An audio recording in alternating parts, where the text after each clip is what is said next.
everybody, I'm Dr. Duke, and we're really joined today with a great guest, Stefan Molyneux. We've had lots of conversations in the past.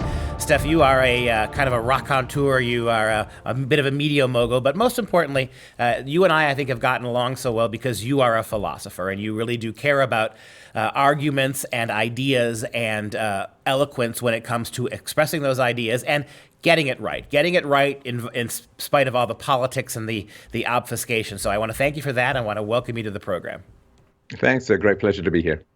And so we're going to talk today, I think, about this monument stuff, right? I mean, I assume, like you and like a lot of people, number of things that are shocking about what's going on. Number one, the brazenness and the ignorance behind these monument debacle, right? It's completely indiscriminate. Any statue is fair game, even statues that commemorate things that the social justice warriors say they want, even statues of abolitionists, even statues of people like Abraham Lincoln now. It's all being torched in the name of what exactly, it's hard to say. And then the second thing that I think is utterly unbelievable is the degree to which nobody wants to stop this. That the idea that we are lining our police officers up in some kind of medieval ritual of self-effacement, they have to say, think about this. You ever seen this before? Where you have armed cops with body armor on, they've got guns and tasers and batons, they've got masks, they've got riot gear, they've got tear gas grenades, and they must stand there like ritual sacrifices being screamed at. You've got white liberal kids, white pasty, rickets-riven liberal kids screaming in the faces of black police officers the N-word. And all this because George Floyd was killed by a white policeman. And so all of the aspects of this is what I want to talk about today. And as always, we're going to have to get to what's really going on behind the obvious show. So with all of that on the table, give us your opening thoughts. Well, what's happening now has a good deal of historical precedent. So when there is a Marxist insurgency in your country, and it could be a Marxist insurgency, it could be a far-left National Socialist insurgency, when you have a group that wants to replace the existing system of government and destroy existing laws, the problem is they can't start off by attacking people. Because if they start attacking people, that's very bad PR for them. All totalitarian ideologies need an excuse to enact their violence. So what they're doing is they're attacking symbols in the hopes that they can get the good PR of shock troops and National Guard coming in and blood on the streets and wailing and weeping mothers cradling their dying teenage children in their hands and in their arms and so on. And that way they can then say, well, now we're just being aggressed against for our protests, and therefore we need to escalate to outright terrorism. And then as they provoke a greater and stronger response from the state, they then can escalate and feel that they're in the right and gain a good amount of PR. So if they started attacking people right away, people would use self-defense. And there have been instances, of course, where people have been attacked by people with knives. People have been attacked by protesters in cars, really terrorists, to be frank about it. And the sympathy has sided as a whole with the people who are the victims of violent attacks. A statue, of course, can't defend itself. And the idea that the state would come in and start using physical force against people for pulling down statues. I mean, we understand the sort of cultural significance and what's going on from a cultural sense. But most people as a whole would sit there and say, they shot people for protesting a slave-owning statue guy or something like that, and that would give the left a chance to really ramp up and gain sympathy from a lot of people. So it's a very well planned out, well thought out, well executed ploy to try and provoke a strong response from the state that allows them to escalate and go straight to street terrorism. I think that's a really well framed argument there. I think you're exactly right. What gets me a little bit is the fact that they're already getting that positive press. You would think that the police doing nothing was akin to some, you look at all the media reports, and the two things that I see behind this more than anything else are the education these kids have received in this country, particularly at the university level, and the media, a completely and utterly co-opted media who is framing everything as if what you just said was actually happening. That these black people are getting killed in the street willy-nilly, that all over the country, every day someone's getting slaughtered simply because of their race. These moms wailing and holding their children. This is an everyday occurrence in every big city. Now, of course it is, but it's not white cops. It's places like Chicago, right, where you have huge unregulated black-on-black violence that never makes the news. So your point, I wanted to add on to it and say that even though the cops aren't doing that, we're not giving them their Kent State moment, right? That people like Neil Young can come along and write cheesy pop songs about. We haven't given it to them. Not a single cop has fought back. Yet when you watch the media and you listen to the mainstream athletes, you listen to the Hollywood crowd, you listen to journalists, Democrat politicians, corporate freak in America, right? If I see one more cupcake company, one more ice cream parlor pledging its solidarity with Black Lives Matter, I thought it was bad during COVID, where every commercial was, we're with you, buy more of our stuff. We care about you, we're here for you, buy more of our stuff. Now it's, we're going to take the money you give us to buy that ice cream and we're going to donate it right back to Black Lives Matter. So you think about the cultural forces that have aligned here on behalf of these riots, and it does beg a question. I mean, is this a, no pun intended with regards to statues, is this a big tipping point for the entire freedom of our republic? Are we effectively done and become something else now? Well, what the CIA has done overseas, the Marxist-founded Black Lives Matter, Soros-funded Black Lives Matter is now attempting to do to the United States. And yes, this is a critical turning point with regards to the Republic. And all of these false flag operations generally start with an outright lie, or at least something that's highly doubtful. And so you mentioned earlier, I want to push back on this, the white cop that killed George Floyd. The situation is unknown at the moment. And my suspicions are very high because Keith Ellison, who is a fan of Antifa, has not released the body cam footage from the police officers. So the entire situation, of course, as you know, came about because a clerk in a store, which has a policy of having to call the cops when the counterfeit bill is passed, George Floyd was in there buying cigarettes with a counterfeit bill that was still wet. It wasn't even like, Bosh, there's no way he could have known. Like thumbprints of dollar signs were on his fingers, so to speak, and he bought the cigarettes, he went out to his car, and even when they called 911, the clerk, she said, oh, he's high on something, he's not in a fit state to drive, and so on. And the clerk went out and said to George Floyd, hey, just give the cigarettes back, man, and just go home. Like, forget about all of this. But he wouldn't do that, maybe because they were using it to smoke the fentanyl. The guy had a multi-decade history of cocaine abuse, which weakens the heart considerably. He had 90% blockage in one artery, 70% blockage in another artery. He was high on fentanyl. He had speed or methamphetamines in his system. He had cannabis in his system. And he decided to take on a bunch of cops. He resisted arrest, not just passively, but actively. The practice to restrain people who were going through a medical emergency, what they call excited delirium, which is a fairly well-known but not very common phenomenon of people whose systems just shut down when they resist arrest or when they're in the process of getting arrested. The cop, Chauvin, put the knee on George Floyd's back in an approved Minnesota police procedure. And in fact, it was approved by the police chief, who was himself black. And he was also, George Floyd was complaining of being short of breath before he was in any sort of restrained position. He died not because of strangulation, not because of asphyxiation. That's clear in the coroner's report. He died because he had cardiopulmonary arrest. Now, that is not related to the knee being on his back or on his neck. That is standard procedure.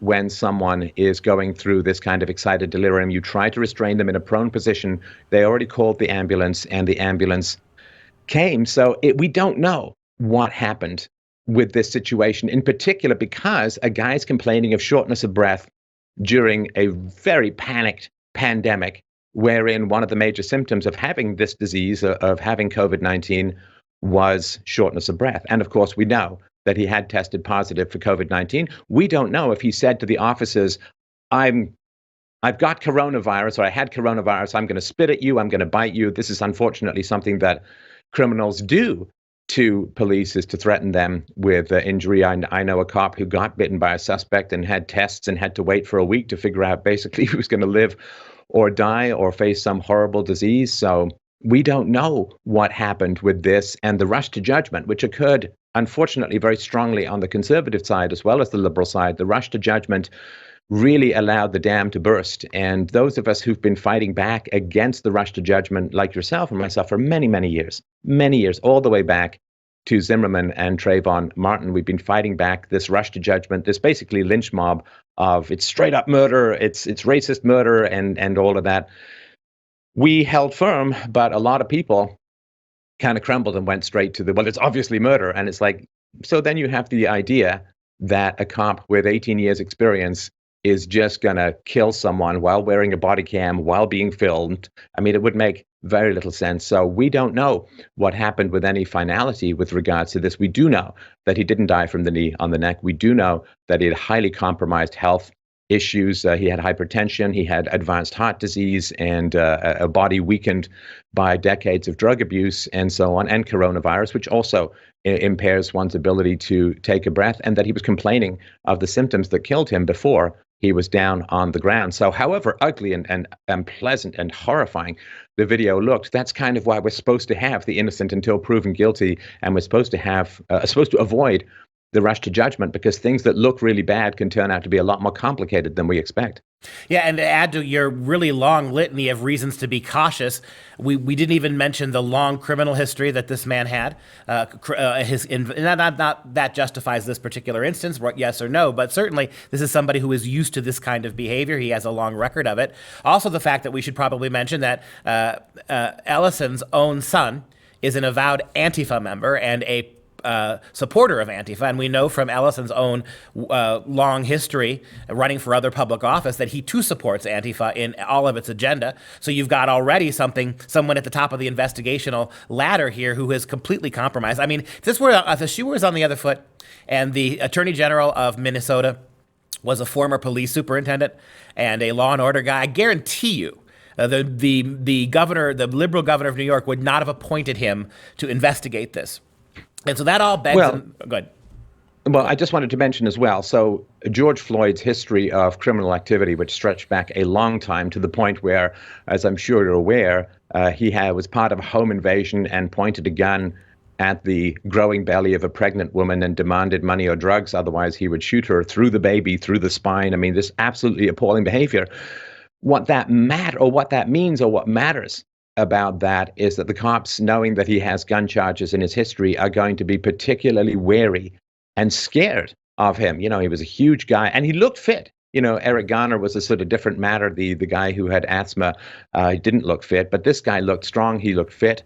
And being on drugs again, judgment is impaired. The reason being that if you're a cop and you go to arrest someone, you look them up and you find out that they have previous gun charges and that they're already driving while impaired. They've passed an obviously counterfeit bill. You are facing somebody who has almost nothing to lose by fighting back, because he's going to go to jail for an extraordinarily long period of time, just based upon what had happened prior to the arrest.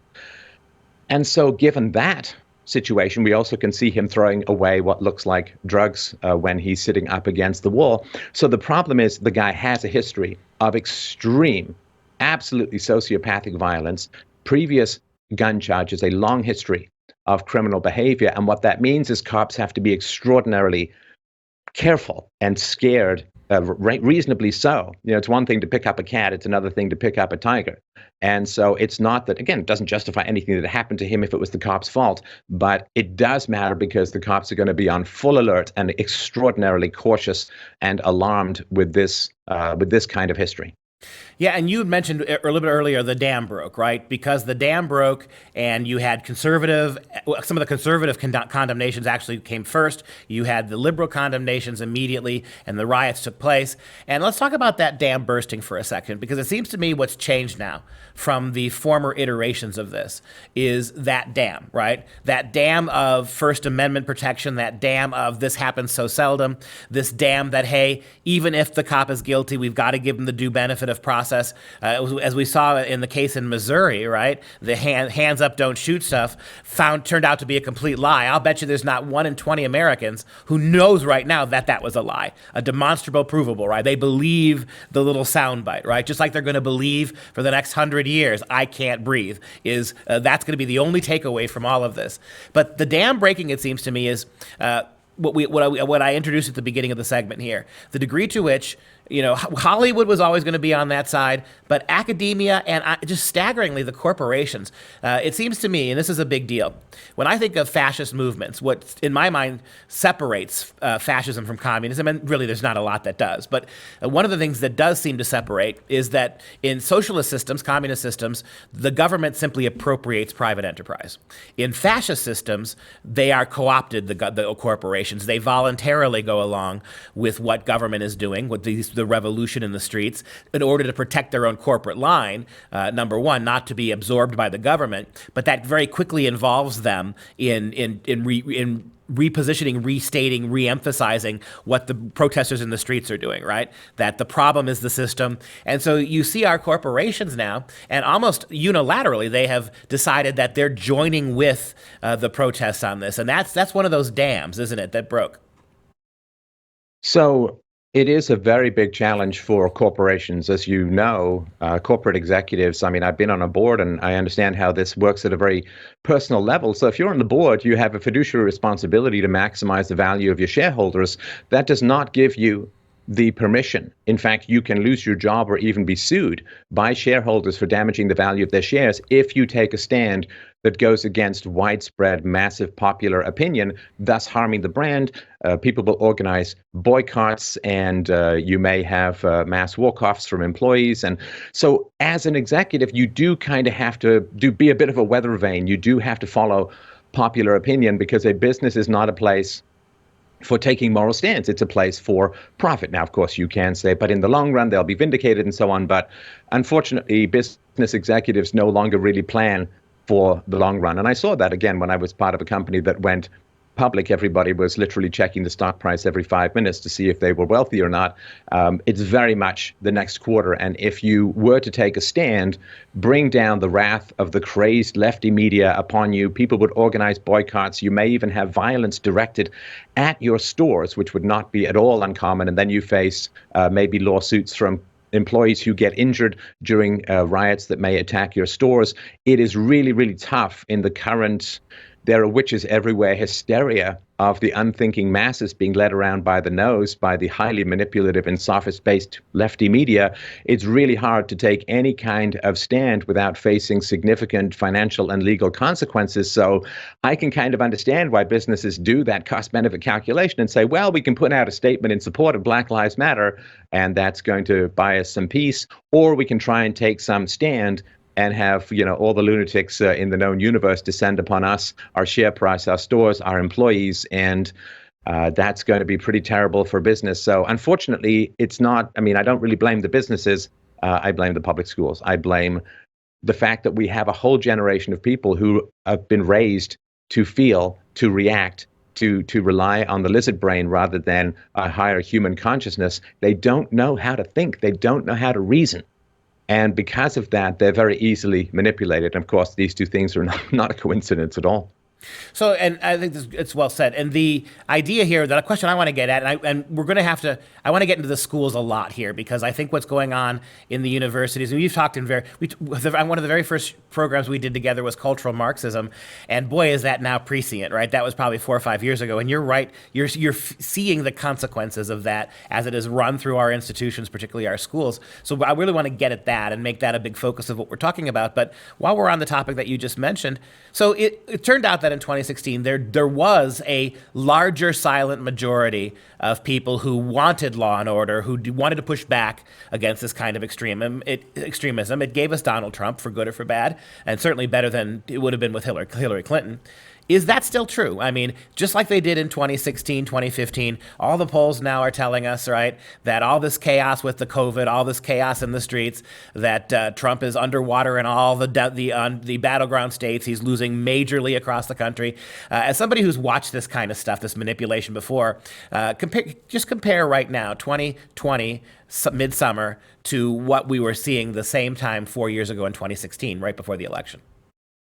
Oh, there's a lot to talk about there. So the big difference is that people are not enthusiastic about Trump. They're less enthusiastic about Biden, who, clearly is not doing all that well cognitively and has been, like 80 plus days since his last press conference during a time of extreme crisis in the Republic, and he's facing investigations into his son. And of course, now it just came out that he was involved with Barack Obama in targeting a political enemy back in 2015, 2016. So it's not looking good for him. There's not a lot of enthusiasm for Trump, because with Trump, there was build the wall. Has the wall been built? Not really. There was drain the swamp. Has the swamp been drained? Not really. There was lock her up with Hillary Clinton. The idea that there were not going to be people who were above the law in the Republic, well, that's all been drained away. So they threw their cards in with Trump, and at great personal cost. People got excommunicated from their families. They lost jobs. They lost income. They lost customers. They faced enormous negative repercussions in their universities for, you couldn't wear a MAGA hat without failing some lefty courses or whatever. So people took a huge sacrifice, and there was the whole excitement of the meme wars and all of that. That's largely gone. The left has shattered the coalition of the people who were pro-Trump by picking people off one by one and making everybody nervous to talk to everybody else. People have been outright deplatformed, of course. Social media companies seem to have their fingers pretty heavily on the scale against what they were given immunity from content for. So there isn't a lot of enthusiasm for Trump, and people are really getting the sense that you can't fight the swamp with the swamp, because people thought that there was corrupt people in government, but Donald Trump and the good guys, the Joe Fridays of the FBI, that Donald Trump and the good guys were going to be able to prevail against the bad guys. But, even something as simple and obvious as firing James Comey, provoked blowback that almost took down the entire presidency, and no one has been locked up. And Ghislaine Maxwell has not been questioned in any great detail, and none of the threads that led from Jeffrey Epstein to everyone else has been particularly pursued, because people were just allowed to make their silly jokes about him not killing himself, but nothing happened after that. So I think where people are at now is, let's give Trump another couple of years, and I'll just start prepping. I'll just start defending myself against the inevitable conflict that's coming, because Trump was really the last hope for a truly peaceful or political solution to the cultural wars in America. And of course, people were allowed to operate with impunity on social media, people who put out pushbacks against the lies about Trump. I mean, my series, The Untruth About Donald Trump, got millions and millions of views. And that was just on one particular platform. It was even more, if you count podcasts and other platforms. And that's just sort of one example. But I've been heavily suppressed. You can't even find me on YouTube anymore. You type ahead, I don't autocomplete and all of that. So unfortunately, they realized the power that social media had in the influence on the 2016 election, and they're much better prepared now, and they're much better at splintering any coalition, at silencing people who push back against the popular narrative. So that's on the one side. On the other side, the left has gone completely insane.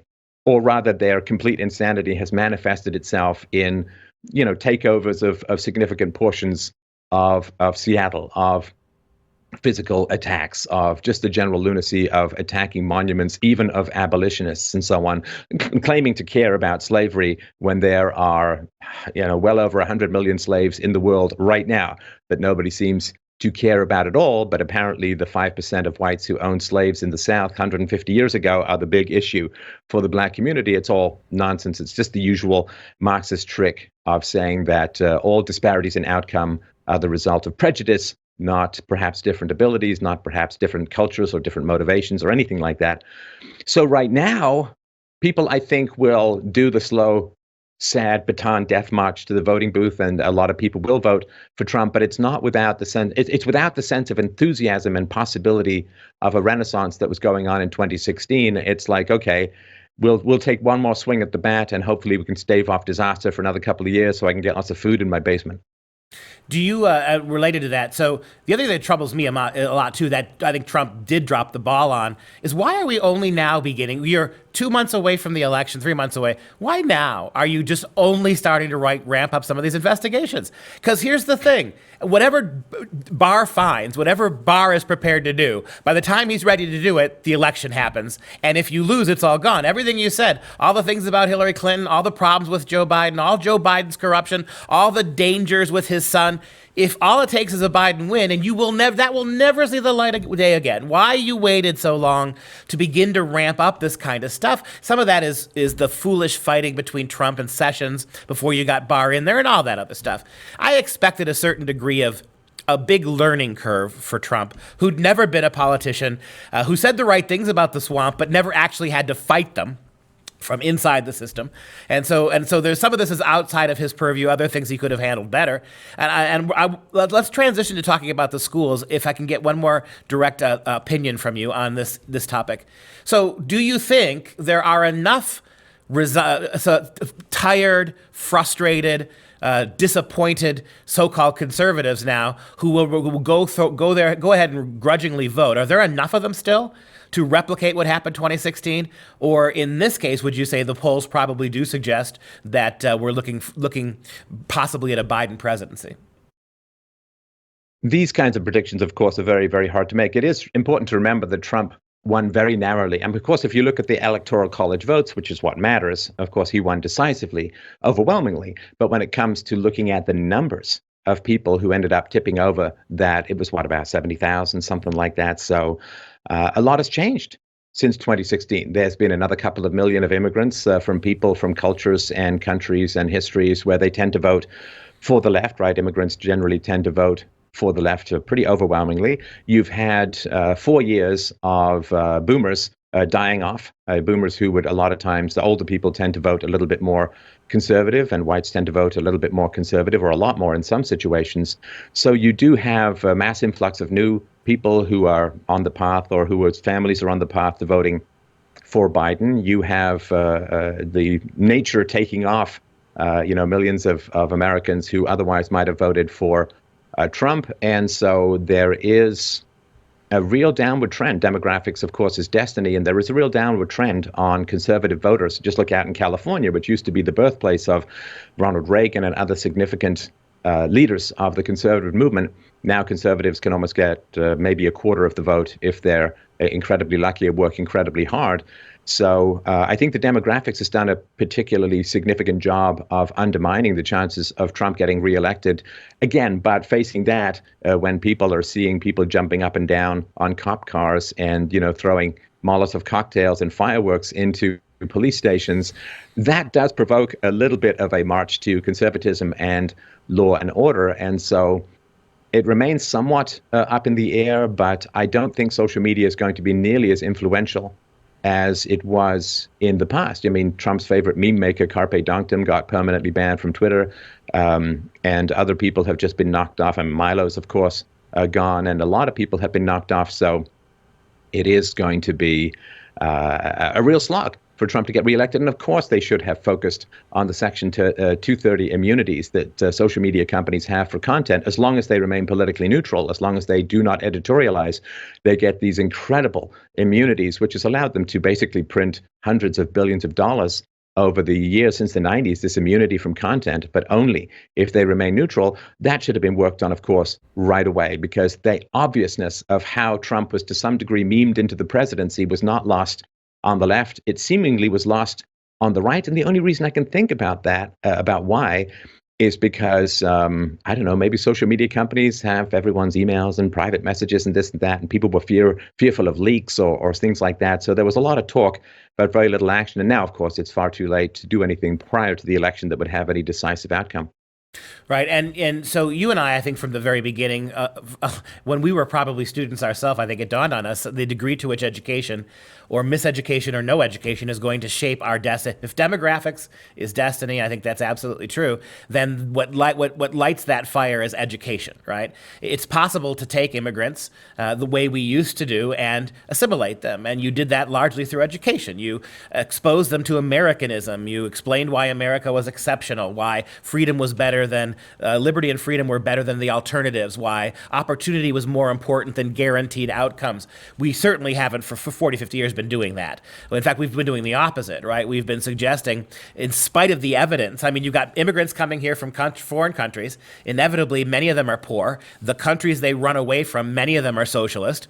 No opportunities, no freedoms, no liberty. They can't wait to get here. And now when they get here, the very first thing that happens is they're told how bad they've got it, how they're the victims, how this country really belongs to people like them. So that gratitude factor that we used to get, right? That work hard, take advantage of our opportunities. We're first generation immigrants. We know that we're going to be limited in what we can do, but our kids, the sky's the limit. That now has been replaced by the only reasons you weren't brought here sooner, and the only reason you're not billionaires is because of this leering white minority who keeps you down. And so what was assimilation and the melting pot and the idea that you're coming not just to a land or a body of buildings and businesses, you're coming to an idea that seems to have been completely warped successfully. And as we both know, it was warped primarily in the schools. Let's talk a little bit about the absolute Marxist influence in the schools that's giving rise, not just to a culture that allows that where corporations put their fingers to the wind and see that the Marxists are winning, whether they know it or not. That's what's going on here. But also with regards to these protesters, most of whom are so ignorant and foolish. They are the worst kind. I mean, there was a situation here in Wisconsin, Madison, Wisconsin, where I'm sure you were seeing it in the news, where they beat a Democrat congressperson who happened to be gay and progressive. They just beat him. He took some pictures and they beat him. Five or six thugs beat him. They tore down statues, particularly of not just abolitionists, but abolitionists who were committed to helping African Americans back there. And so all that's part of this. And when you look at that, these kids are too stupid to know. They're unwilling to make any distinctions whatsoever. If you ever wanted a snapshot of what happens when you push ideological imperatives over actual critical thinking, this moment seems to be proof positive that we've been right all along. Unfortunately, can you stop it now? Or reverse it to some degree? I think that you can push back against it, but, there's what do sophists do as a whole? And it's funny because I've been fighting sophists my whole life, but sophists first entered into my family. That's where I first really began to see the danger and power of sophists. So, my mother was a bad parent, a violent parent, and so on, and her life went badly, as people who injure children and who act in highly immoral ways, their lives tend to go really, really badly. Now, of course, Christians would come along and say, well, you're suffering because you've sinned. And what you need to do is repent of your sin and make amends and make apologies and be a better person. And so people who are suffering, some people will come along and say, what you have is a moral problem. And you need to become a better person, and you need to make amends, and you need to recover your moral nobility in order to live a happier life. That's what theologians and philosophers tend to do. Now, sophists, on the other hand, say that the suffering that you are experiencing is all the result of everyone else's immorality. It's all the result of racism, of sexism, of bias, of phobias, of white fragility, of institutionalized whatever, right? And by externalizing the source of suffering, they create further immorality, because then they uncork the Old Testament rage against the people who have done you wrong, which is the only reason why you're suffering. So yeah, I mean, the black community in America in many instances and in wide swaths is a complete disaster. 3/4 of black boys and black girls growing up without fathers at all. Half of black girls report being raped by black men before they reach the age of 18. You've got multi-generational welfare, moral and work ethic decay, and it is a giant mess. Now, I believe that it is a continuation of all the government policies and programs that have so harmed Americans and, of course, blacks throughout American history. Slavery was a government program. Jim Crow, segregation, all government programs. The welfare state is a government program wherein women are paid to have children as long as there's no father in the house. These are all absolute, complete, and total disasters. If you look at places like Baltimore, where you have 0% of black students proficient in math and reading, well, these are all the government programs called government schools. You have Section 8 housing and ghettos and police. These are all run by the government. And so there are cultural issues, there are family issues, there are economic issues and so on that could be addressed. But you have sophists saying, hey, man, none of this is your fault. You're perfect. The only reason your life is bad, the only reason that you're not making it, the only reason that you're not suffering is because you are surrounded by evil people who hate you. And yeah, my mother had the same thing, right? She was a bad mother. She had moral evils in her life and in her heart and in her actions. And then a bunch of people came along and said, aha, the only reason that you're suffering is because illness and people made you sick and you know, there's nothing to do with you. And therefore you have nothing to apologize for. You have nothing to make amends for. There's nothing that you can fix yourself. And then what happens is you become helpless and you become enraged. I mean, the idea that the big problems in the Black community are a statue somewhere in Washington is so beyond cause and effect that anybody looks at that and says that's a complete distraction.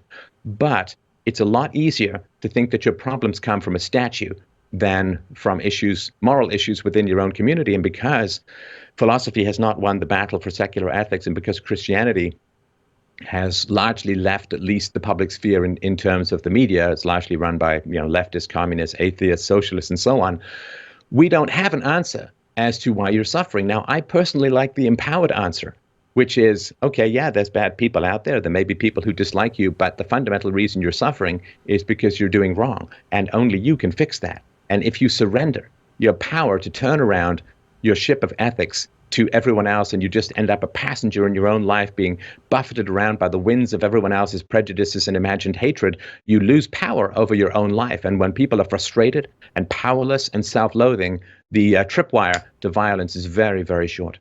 And you and I come right back to where we almost always land on our talks, the collective versus the individual, right? What made you, what really was the exceptional notion behind America was the focus on the individual, right? That for the first time in human history, you had a government that was consciously designed to tip the power in favor of the voters, not the elected officials, of the individual and the local communities and the states over the federal government. And in this land of Judeo-Christianity, I still laugh. I'm sure we're going to get a dozen comments in the comment section. These two clowns actually think the founding fathers were Christians. Well, I'm not going to do the math and the homework for them. They clearly mostly were. And there's no doubt that the ethos, the moral ethos behind the founding of this country was, in many respects, Christianity. I have long said, and I've said in our talks with you, that I think the single greatest figure in the history of defending the individual is Jesus Christ. I mean, his ministry was personal. It was not collective. He met people where they were. He even required permission for them to heal them, right? Do you think that I can do this thing? And his mission was to reinstate the philosophical idea, setting aside the religious consequences of who you do or do not believe he is. In just the words he said, the things that he stood for was waging war against a collective anything, right? You are morally responsible. Well, I'm sorry to interrupt, but to my knowledge, to my memory, correct me where I go astray here, Jesus let no one off the hook because of circumstances or environment. That's right. There was no environment. Oh, well, you shouldn't steal. Well, unless you're poor, in which case, you can go and steal. You should not murder unless you believe that somebody's being racist towards you, in which case, sure, go ahead and murder. And so there was not an environmental excuse. The sovereign soul was something that you were in control of, and the idea of blaming circumstances or environment or class or race or gender for the bad decisions that you have made is entirely foreign to the sovereign soul and consciousness promoted by Jesus. And when you take that ethos and the founding fathers' rejection of the kind of authoritarian government, the top-down monarchies that they were rebelling against, you came up with a remarkably individualistic society that has served well. I make the argument, and this would be terribly controversial today, but I'm actually working on a series of programs, a new series of programs I'm going to be dealing with called American Exceptionalism, where we go back and explain why, in this time of lies and dishonesty, why we were. And one of them is going to be this point that's been made, right? This idea that we are not a systemically racist system. We are a system that is systemically opportunistic, right? Because there have been incredible African-American success stories going back 100 years. We have people from other races who've come here and overcome and conquer. I mean, look at the degree to which it's almost cliche to point out now that immigrant families from Asia don't seem to be suffering from the same kind of angsty, we're disenfranchised garbage that groups like African-Americans are. And so we are, I think, the lie is, that's the big lie. Despite the fact that we weren't perfect, despite the fact that when the laws were passed 250 years ago, they weren't immediately enforced in a balanced, fair way, right? Or in what we would call now, looking backwards, a completely just way. The fact is that what saved us as a country is the systemic opportunities. The system set up guaranteed that sooner or later, those artificial laws, those artificial structures that were holding certain races back would have to give way, and they have given way. And it's just odd that when you've reached the point now where blacks have the greatest opportunities of any people, any African or African hyphenated people in the history of the world, you still can't point to a continent, a country on the continent of Africa where you have the kind of, even remotely kind, to have the opportunities and the wealth abilities and the structural supports that you have here for black Americans. And at this time of greater prosperity, we've already had our first black president. When that happens, how do we get now to the point where we say blacks have absolutely no opportunities? In fact, if you listen to the rhetoric of all of this white supremacist garbage, all of this cultural Marxism that we're getting here, all this Black Lives Matter stuff and the Antifa stuff, you would think it's worse than it was 400 years ago. You would think that the place for African Americans in this culture is worse than when they were slaves on plantations. And where are the adults to call that out? Well, there's no punishment like virtue in the world. This, of course, is the story of Jesus, Son of God, and punished more than any other prophet pretty much throughout history. And America had slaves for a grand total of 84 years. 84, because they inherited the slave system from the British, right? So America, as a country, had slaves for a grand total of 84 years and fought a war to end slavery, as the story goes. If you look at the Muslim world has had slavery for 1,400 years, That's right. 17 times longer than America had slavery. The Muslim enslavement was tens of millions. Americans took 400,000 blacks from blacks who caught them in Africa. And so the white, Western, European, Christian culture was the one that applied the universalism that it got both from Socrates and from Aristotle and from Jesus and from the Enlightenment and the Renaissance and the individualism and the universalism. They took those moral lessons and they used them to end the scourge of slavery, not just in Western countries, but they strove very hard to end slavery throughout the British Empire and around the world. As you probably know, England took on a debt in 1833 to buy off slaves in the empire that it only finished paying in 2015. This was a moral crusade that ended the greatest impediment to the development of modernity in the world, which was slavery. You don't get the modern world if you still have slavery. You don't get modern economics. You don't get a free market. You don't get individualism if you have slavery. And the greatest moral gift the world has ever received was the worldwide opposition to slavery that came out of European Greco-Roman Christian culture. And now, of course, the only group that is constantly excoriated and insulted and abused for slavery is the group that had it the least and ended it, sole among other cultures. Yeah, it is a horrifying thing. And I don't understand why, and I want to throw some quotes at you just so we get them on the table. When you think about what the fascists and the Marxists and the communists say about education, and you look at their direct quotes, and you see this playing out now, it still makes you wonder why the so-called highly educated university people have so much just rank intellectual dishonesty that they can't even acknowledge what the program is. I throw a couple things out of you. Marx said that, quote, education is free. Freedom of education shall be enjoyed under the condition fixed by law and under the supreme control of the state. The education of all children, from the moment that they can get along without a mother's care, shall be at state institutions at state expense. He also said, democracy is the road to socialism.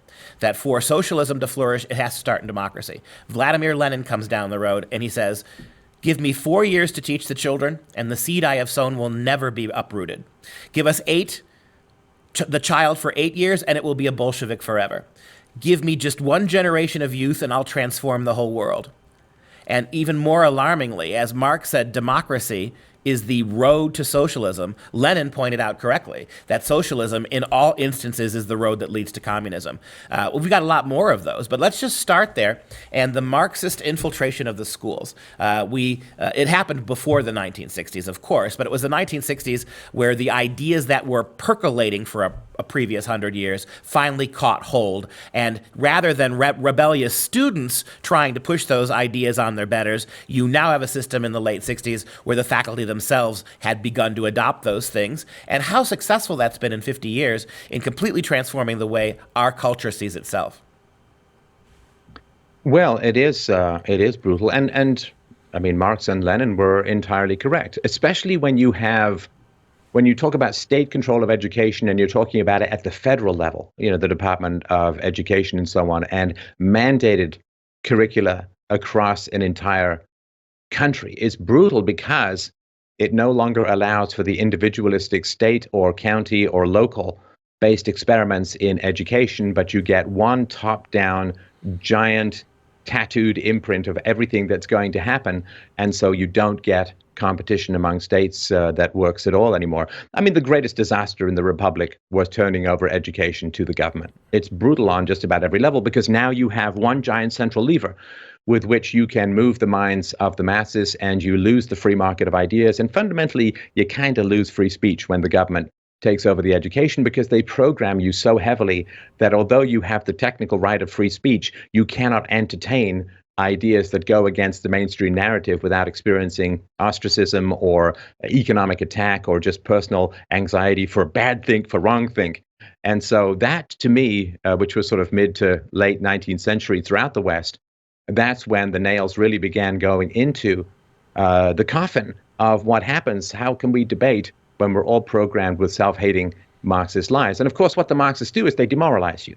And this is true of every verbally abusive relationship, is you get demoralized. You get told by your verbally abusive partner that you're a bad person, that you're the one responsible for making him angry, that only you have to change in order for him to avoid being violent and abusive, and he's a perfect angel, and the only negative things that come out of the relationship is you, and your history is terrible, and you've never been a good person. It's the same thing they do with an entire country. They say, oh, you genocided the natives. Oh, you stole all the land. Your entire civilization is illegitimate. Your wealth was built on slavery and colonialism and exploitation, and you are just a bunch of thieves. And what they do is they continue to hack away at any pride or self-esteem that you might have in your culture and your history, so that when people come along and say this whole thing has to come down, you're like, where do I sign up? Because it's just an evil, rotten structure dedicated to the darkest elements of human nature. And you can't fight back against that when the government sets the curriculum and when there's a huge amount of propaganda telling young people to go into debt, $50,000, $100,000, $200,000 to go to school, to be trained to hate the free market system that's your only chance of earning enough money to ever pay that back.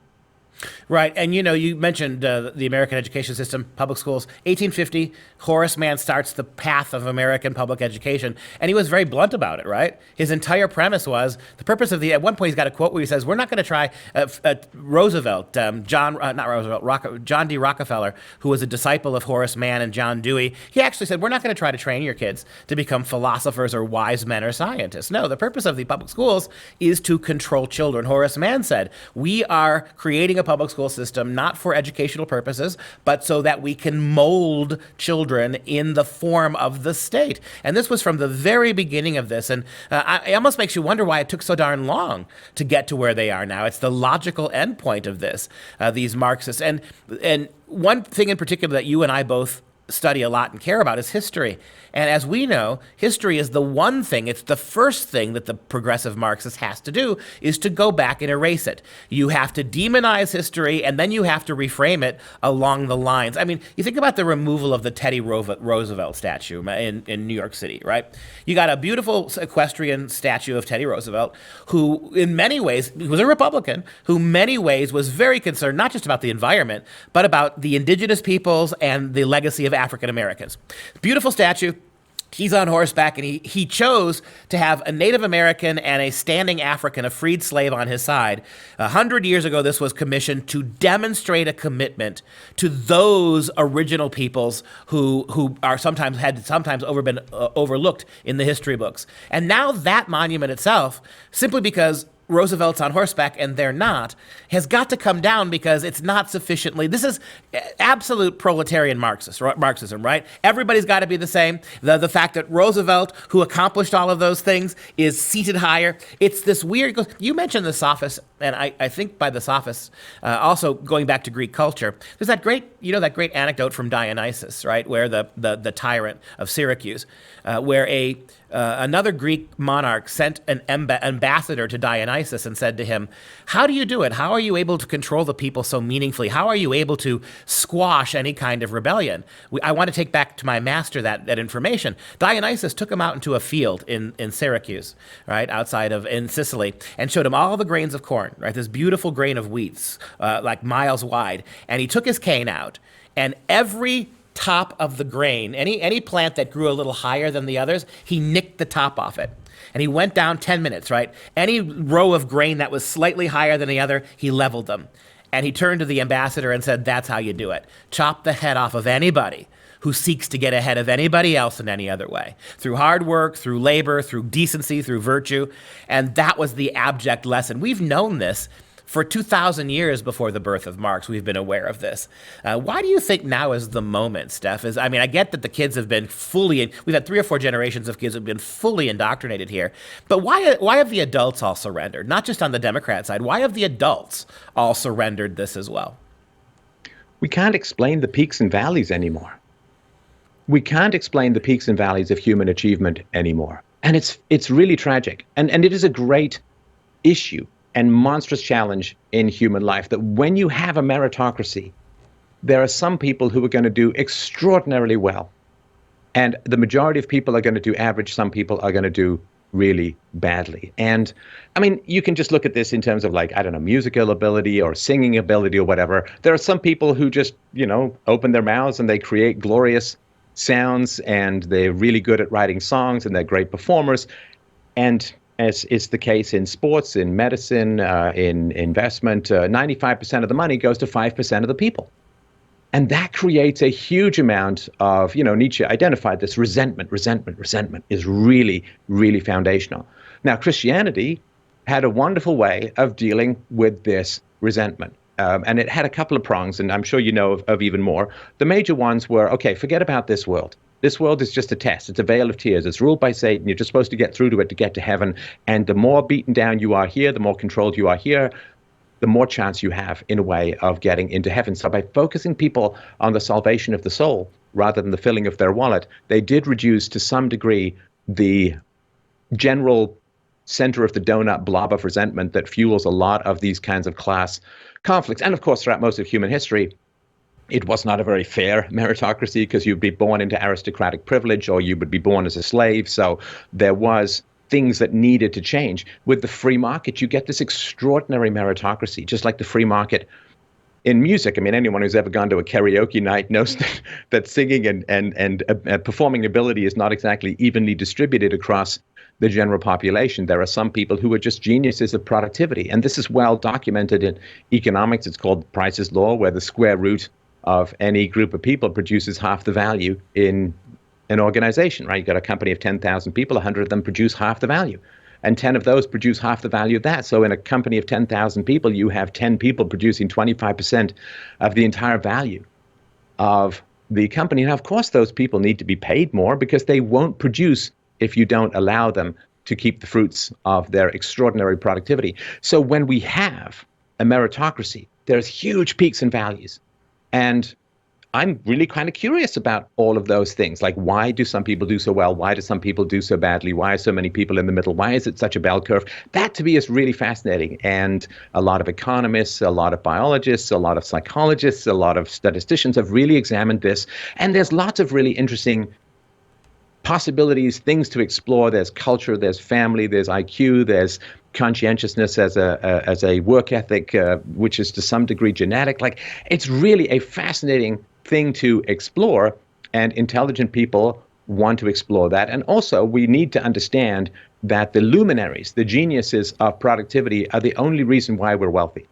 The only, like, why is there a music industry? Because they relentlessly say no to just about everyone. I mean, because otherwise, every squalling voiced, shower singing idiot like me would get shows at Madison Square Gardens. Nobody would show up, and there'd be no music industry at all. Why is there? Why are movie actors almost uniformly really, really good at what they do? Because the entertainment industry relentlessly says no to everybody, just about everybody who wants to become a movie star. They really, really filter out so that only the highest audience value quality performers end up getting through. So we only have a movie industry because people say no to aspiring actors all the time. Same thing with the music industry. Same thing with the sports industry. You look at all the people who want to become pro sports players and versus how many people who end up. Well, the only reason that you have any kind of professional sports, at least until they started kneeling for the anthem, the only reason you have professional sports is this relentless filtering out of people who aren't that great at it or who don't work that hard at it, or usually a combination of the two. So this meritocracy thing is really, really fascinating. When I was a kid, I was fascinated by meritocracy. I was fascinated by the fact that, my family was doing very, very badly, but I knew kids and went over to their houses where their parents were like professionals and they had swimming pools. And I was like, why? What's the difference? And I never thought that the people who had swimming pools had stolen my swimming pool. I never thought that the people who had houses had kicked me out of a house, and that's why I had to live in a crappy rent-controlled apartment in a very bad neighborhood. I never thought any of these things. I was like, it was aspirational for me. I was like, hey, you can get out. You can get somewhere. You can get somewhere that's different from where you start. I never thought that there was a foundational barrier that would prevent me from getting where I want to go. Now, of course, the Marxists say, well, that's because you're white, whatever it is, right? But I never felt that, and I never felt that for other races. The most popular kid in my high school happened to be a black guy who was really good at the saxophone, and everybody really liked him, as did I. And I never thought, oh, well, there's no way he's getting anywhere. I actually met him years later. He'd done very well in his life. Good for him, right?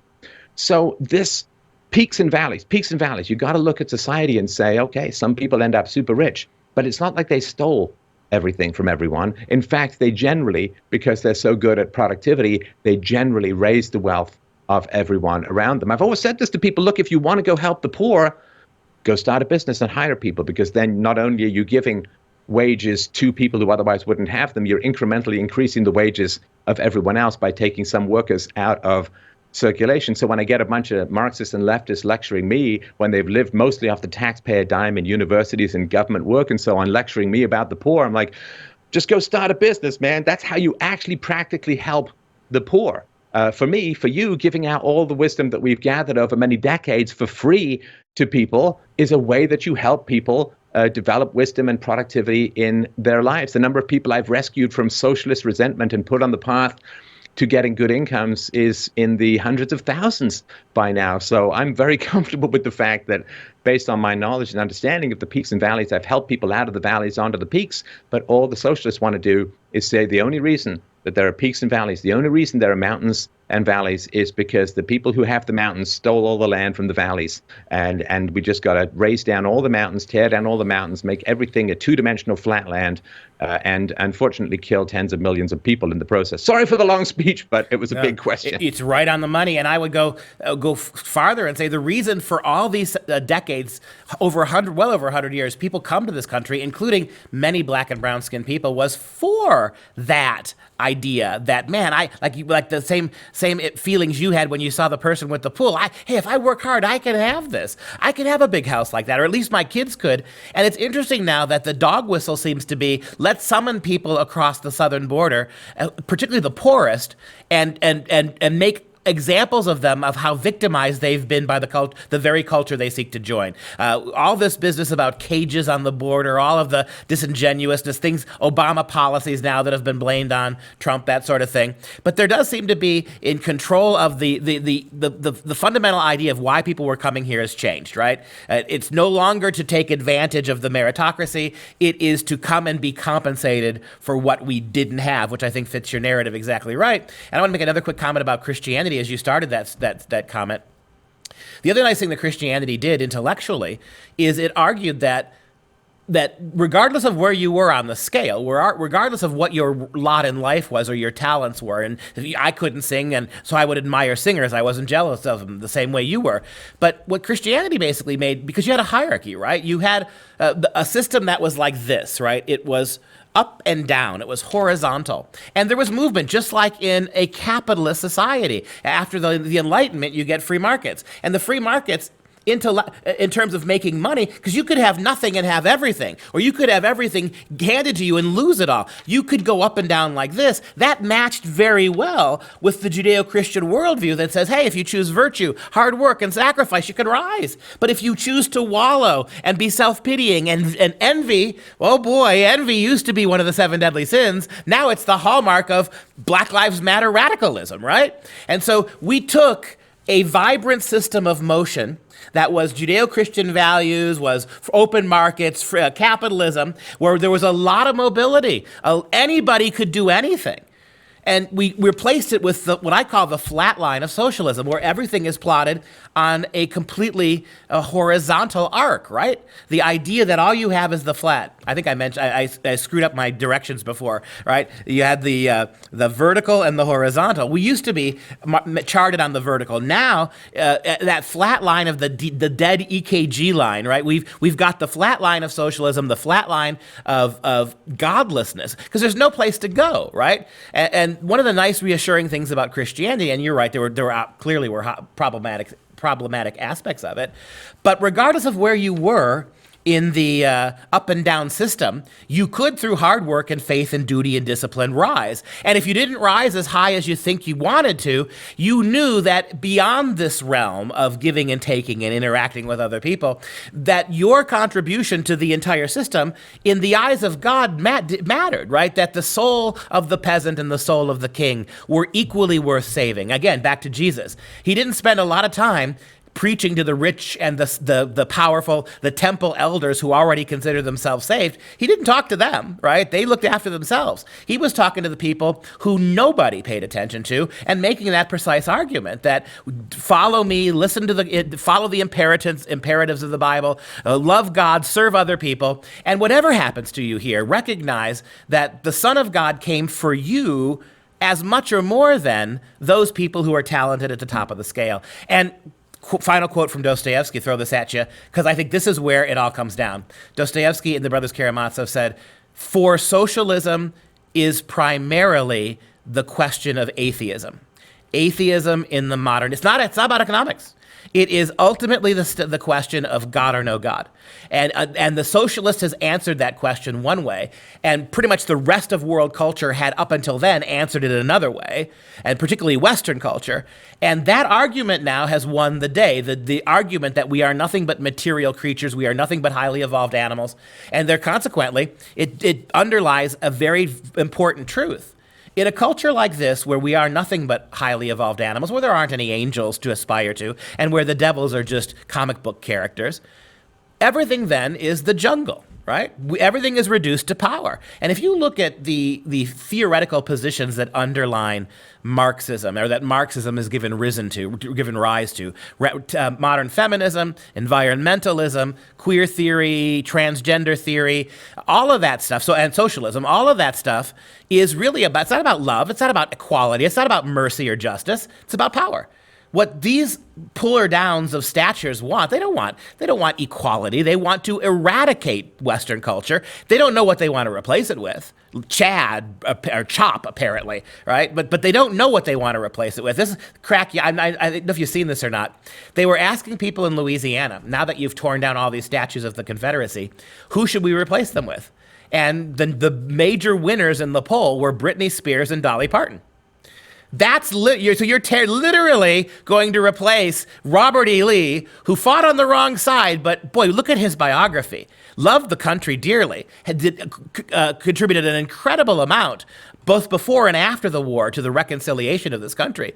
You're going to take his stat down, you're going to put Britney Spears up. And the reason why? Because Britney Spears overcame a mental meltdown. She got beyond her mental issues and became a diva. That's who you're choosing now. And is it also possible to say that the people now who are the most agitated, with all of the opportunities we've afforded people of all different races for over 100 years now, that maybe the lack of taking advantage of your opportunities means you don't have that many people to put on pedestals to begin with. I'm just picturing how much shade there would be under the Dolly Parton statue. So the pigeons would be very happy. They would be very happy. So I mean, this is the reality. The illusion is that you can get rid of the peaks and valleys in human life, but you can't. And this delusion that we can is why the valleys are so full. You know, how do you raise the valleys? With bodies. Then you just pile them up with bodies, and then you hope that that's going to make things equal. The reason being, if you have a free market, if you have freedom, then you're going to end up with what they call economic inequality, which is something that kind of begs the question and demands to be rectified and so on. No one talks about singing inequality because, you know, you just are who you are. You get the voice that you get. Nobody talks about necessarily height inequality. You're just born and you get a particular height, and that's just the way it is. So the only way that they can tell you that they're going to get rid of what they call economic inequality is by creating something infinitely more dangerous than economic inequality, which is political inequality. Because they're going to say, you give me the power to point guns at rich people, take their money and give that money to you. Now that is political inequality of the very first kind. You give me the power to substitute the mob for due process, and I will make everything better. I will make everything equal. But because you have to surrender control over the means of production to the state, because you have to give up your property rights, because you have to give up your protections under the law, because you have to give up your individualism and independence in return for, quote, equality, then you create a far more dangerous situation of political inequality, of some people's rights to control the means of production, very, very small minority of people, and other people's rights to just hang on and hope for the best and line up for 5 hours to buy a piece of bread in minus 30-degree weather.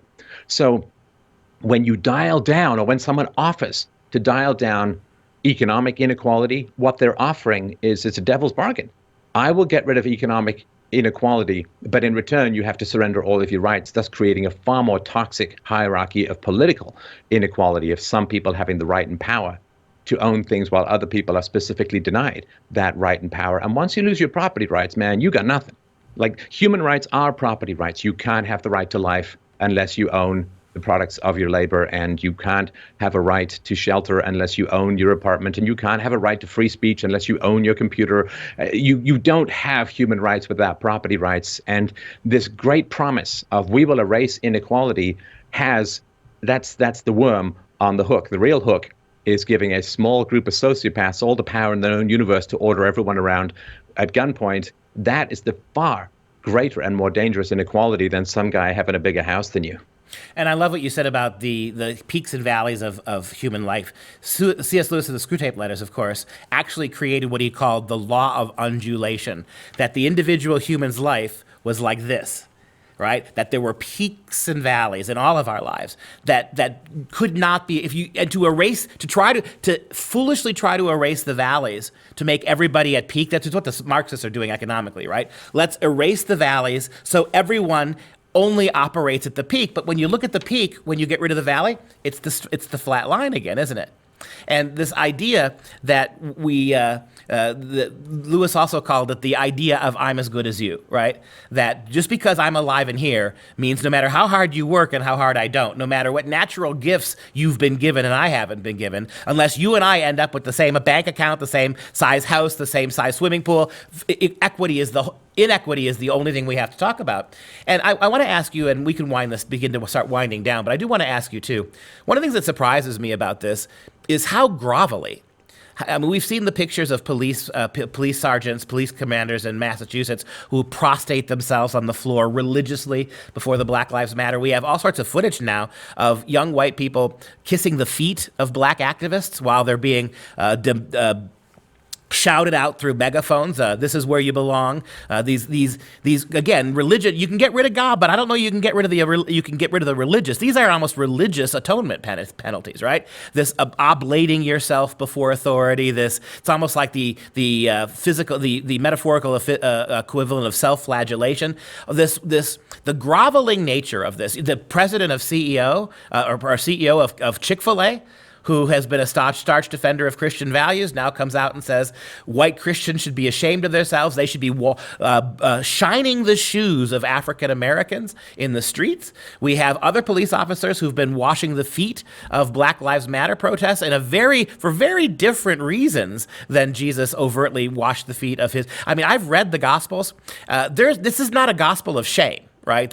Christ's ministry was not predicated on, I've come to shame you all, right? That the only way you can survive or become a good person is a complete public shaming. This is not that religion. Again, organized religion may have appropriated that at times, but that was not his message. How did we get to be so grovelly about this? How do you have otherwise relatively well-educated in terms of the numbers of grades they've had, young college-type kids who are willing to engage in this kind of almost slave behavior, seeing this as a just reparations for what exactly? Well, I think it should come to everyone as a great existential and spiritual relief that just as some whites abused their power throughout history and some blacks abused their power throughout history, we now see some blacks abusing their power in the present. Because human beings, this is the great lesson of freedom, of liberty, is that human beings can't handle power. We are not good at handling power over others. Nothing corrupts us quicker, nothing degrades our ethics more than having power over others. So yeah, there are some black activists who are threatening and cajoling and bullying whites into this subjugating behavior. And yeah, so blacks abuse their power, whites abuse their power. The whole point, I think, in life is to try and find ways to whittle back our coercive authority over each other. And for the police, it's pretty simple. I mean, if you're going to face a murder charge for an ambiguous and difficult and hard to assess arrest of a black man, when there's evidence that the story is not the way it goes, then of course, as a white cop, you're going to be very, very cautious around a black person, because knowing the woke mob, knowing the desperation, knowing the hysteria, knowing the mob, quote, justice that's going on at the moment, like that fellow in Atlanta who's now being charged, even though the black guy, attacked him, took his taser and shot it at his face, as far as I've read. I mean, so yeah, I mean, it's consequences, right? I mean, a lot of cops feel very bound to their jobs because they feel a responsibility to keep the peace in their community, and the cops know the Ferguson effect that happened after Mike Brown, when murders within impoverished and ghetto communities went up significantly as a result of the unpolicing or the withdrawal of policing and arrests. So a lot of the cops, both black and white and Hispanic and Asian and so on, they feel a strong sense of responsibility to those communities, which is probably the only damn thing keeping them on their jobs at the moment, because the cops are being paralyzed from doing the job that they need to do in order to keep minority populations and every other population safe. And so that's why they're kneeling, because you'd rather kneel for a few minutes than be dragged through a multi-year court case that's going to destroy your family, destroy your finances, destroy your reputation, and probably have you end up facing life in prison or the death penalty or whatever. And of course, as we've seen from Zimmerman, even if you're exonerated, it's not like you can go back to any kind of life that you had before. So it's really tragic that we just can't have conversations about let's diminish human beings' power over each other, but everybody wants to grab that sword and swing it at everyone else. That's human nature. Unfortunately, that's our mammal side, and we've got to fight it with our higher beings. Yeah, and I would like to throw this out as our concluding question for you, observation that I want you to comment on. So it's a cardinal sin. It'll get you canceled. It'll get your family doxxed if you say all lives matter.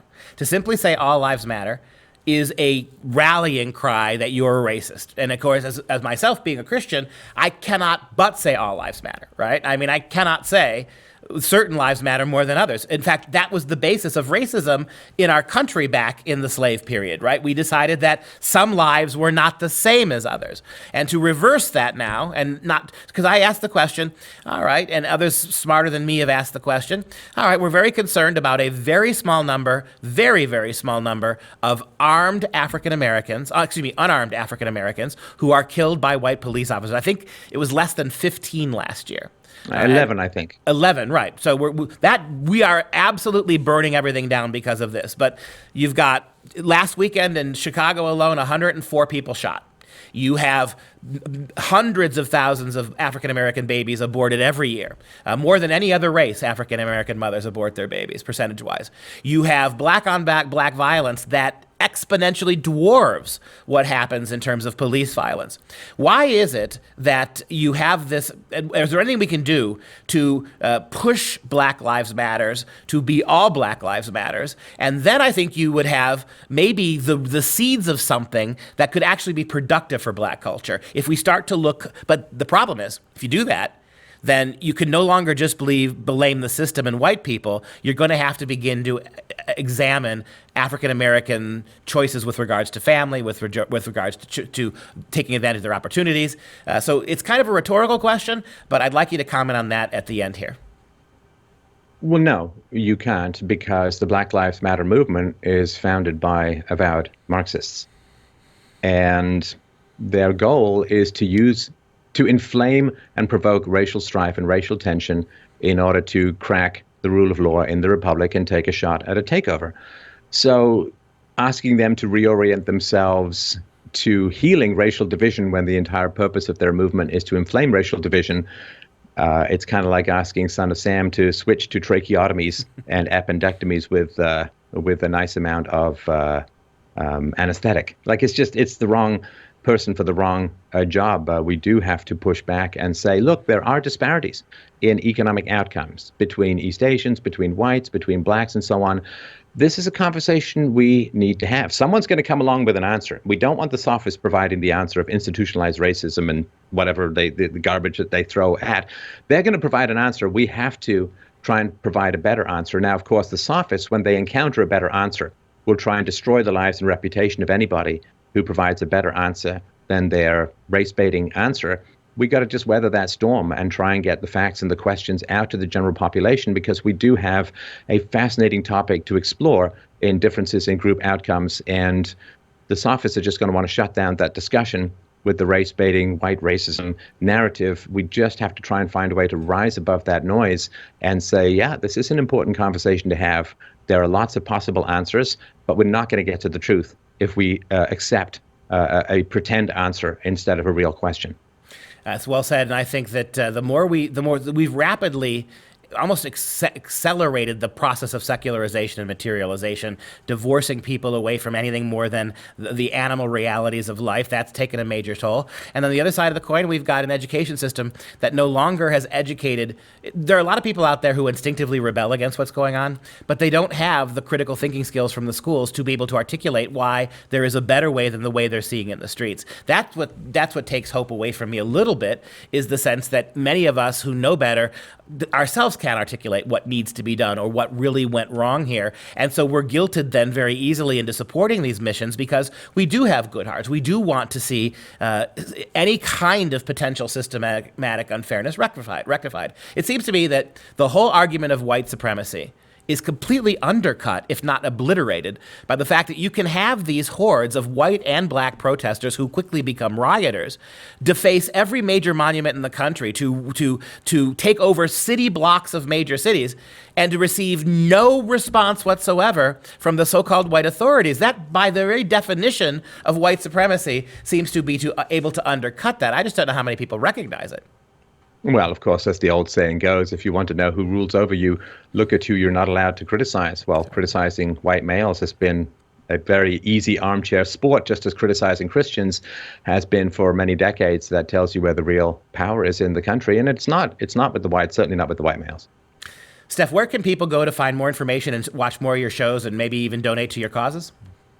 freedomain.com is the place to go. You can go to freedomain.com/donate to help out. And I have a new Subscribe server for voice, audio, video chats where people are congregating to talk about philosophy. It's available for a couple of bucks a month at freedomain.com/donate. And yeah, thanks. It was a real great pleasure. We shouldn't leave it so long again before the next one. We still got the screw tape letters to get through, which we should do soon. I'm ready to do it 5 minutes from now. You let me know when you're ready, okay? No, okay. Screw tape letters is definitely nice to talk something with a little bit more, not so much angst attached to it. Stefan, I'm always glad to talk to you. I hope you and your family continue to do well.